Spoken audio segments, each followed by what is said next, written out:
Good morning sa ating lahat, mga kaibigan.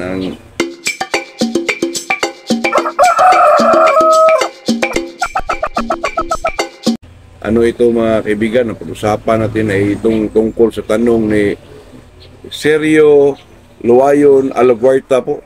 Ayan, sabi niya, nagkondisyon ako ng manok, 21 days, bigla ho, hindi daw naglaban. Ano kaya dahilan?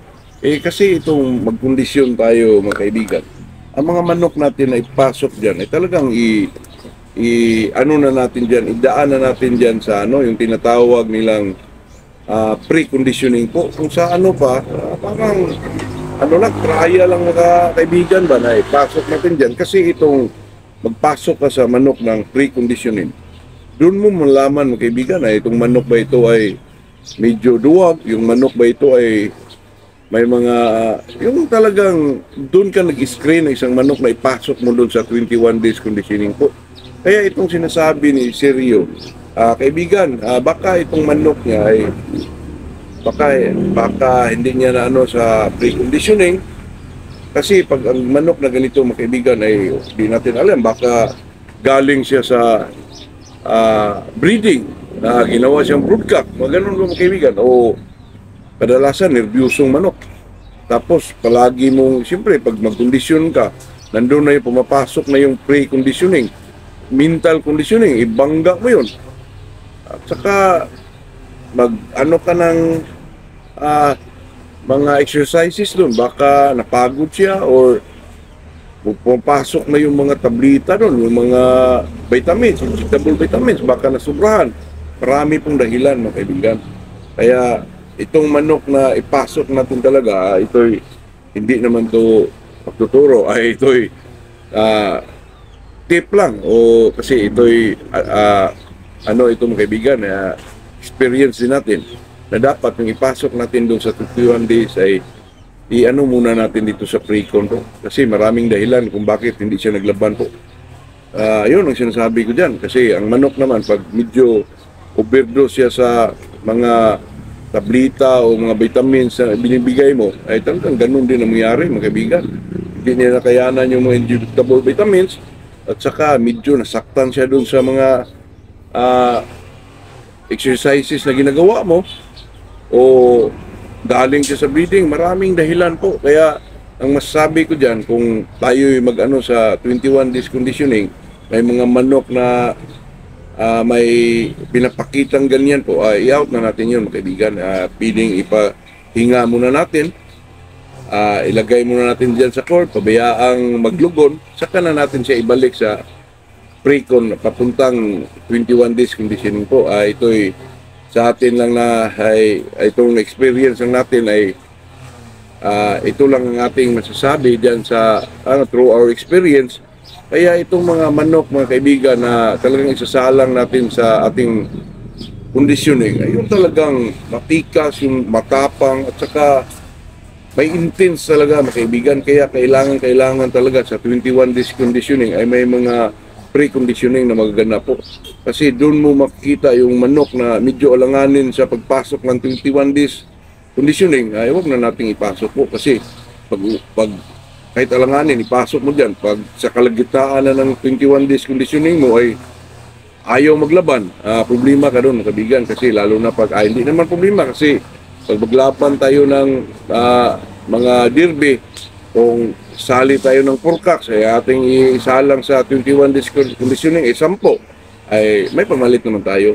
Pero kung sa mga ganyan tanong, katulad kay itong kaibigan natin na hindi naglaban, ayun lang ho, sir, itong mga ganyang mga aksyon po sa isang manok na hindi na naglaban during 21 days conditioning, marami pong dahilan, hindi po natin masabi yan. Kasi yun na po ang sinasabi ko, na baka sa gamot, baka sa yung mental conditioning, o sa mga tinatawag ng physical conditioning, baka doon siya na mga kaibigan, o galing siya sa breeding, ginawa siyang broodcock. Yun ang dahilan mga kaibigan. Yun ang isa sa mga dahilan po na hindi naglaban. Ay sabihin nila na baka lang na baguhan, wag po, i-out na po yan mga kaibigan, para naman maiwas tayo sa mga siyempre mag-ano tayo at magsisi tayo na ganyan naman talaga may kaibigan. Pag mag 21 days ka, may mga inihanda ka ng pamalit dyan. Yun na, pero kung sabihin natin na nagkaganyan ang manok natin, maraming dahilan po. Kaya tayo, bago tayo magpasok ng manok sa yung 21 days conditioning, kailangan nating daan talaga sa itong tinatawag na pre-con po. Yun lang po, yun lang ang masabi natin sa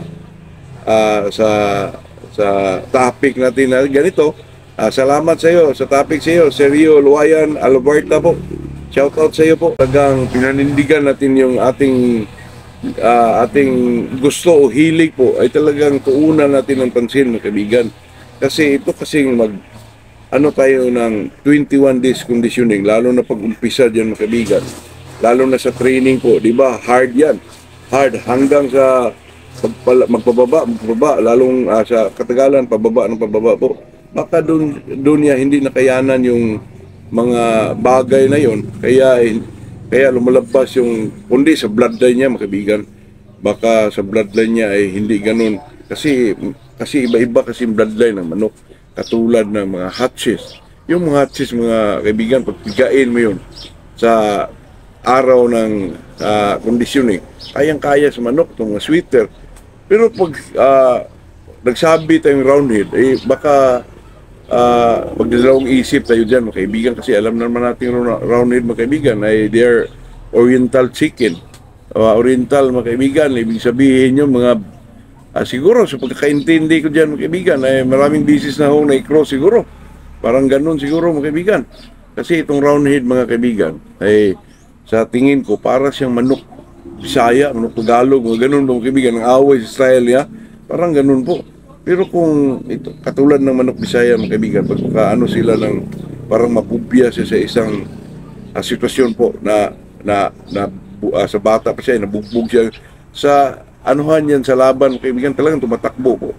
Yun po, pero naman ang mga roundhead kayo, iba na, katulad ng mga roundhead na katulad ng mga Boston. Ako, parang hindi na yan roundhead katulad na dating kaibigan na tumatakbo kung naidevelop na kasi ng mga breeder approach na. Pero Boston pa rin yun, pero hindi natin alam kung anong mga pinapasok nila. Pero pinapasok nila, mga kaibigan, yun medyo punting lang, pero ang away roundhead pa rin. Pero masyado na pong may mga grabe ng palo sa ilalim, parang napasukan na po ng mga sweeters po. Kaya itong magpasok tayo sa conditioning, mga kaibigan, lalo na pag hindi natin breeding, talagang magugulat lang tayo kung ano yung ipinapakita ng isang manok po, kasaksagan ng ating ginagawang conditioning. 21 days, ang iba hindi maglaban, ang iba mag-iba ang away, yung ganun ba, mga kaibigan, lalo na pag istag ang kinukondisyon mo, naku, mahirapan ka, mga kaibigan. Kasi yung istag, mga kaibigan, lalo na ipasok mo yan sa mga physical conditioning, mental conditioning, mag-iba ang istag, mga kaibigan. Kasi para siguro mag-iba sila pag pinapagod sila ng gusto po. Alam mo na, istag dapat sa mga istag, kung mag-kondisyon ka, limber mo lang, parang pabayaan mo lang sa sarili niyang gusto po.